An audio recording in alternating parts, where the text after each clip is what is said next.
माता कैकई ने मंथरा का झूठ सुना तो प्रभावित हो गई, और मंथरा से ऐसी प्रभावित हुई कि राम से बैर कर लिया।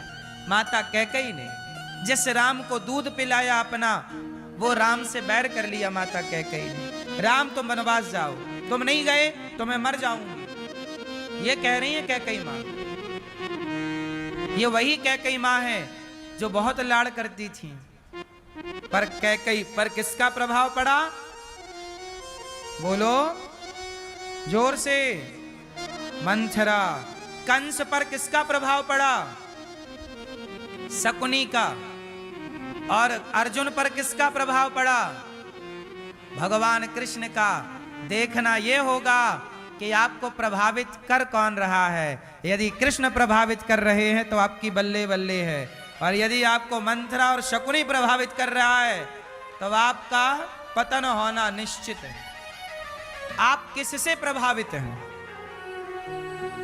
यदि गलत से प्रभावित हो गए तो आप गलत हो जाओगे, और सही से प्रभावित हो गए तो।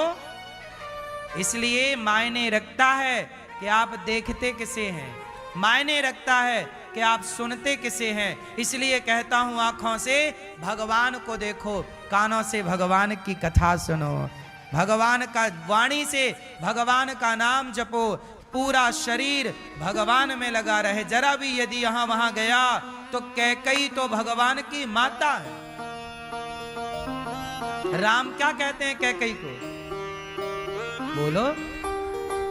कैकई को राम क्या कहते हैं? माता।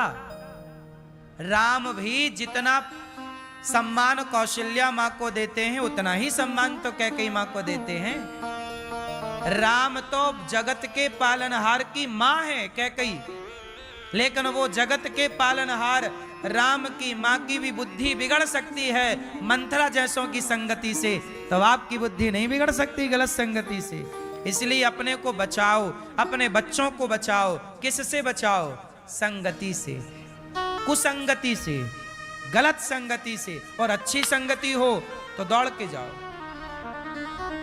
संगत से गुण आते हैं, संगत से गुण जाएं। लोहा जड़ा जहाज में पानी में उतरा। धुंधकारी नाम का एक पापी अपने बाप को मारता है, अपने पिता को मारता है, और 5-5 वैश्याओं के संग रहता है। ये भागवत जी में कथा है। एक धुंधकारी नाम का व्यक्ति था। उनके पिता थे आत्मदेव, माता का नाम था धुंधली। आत्म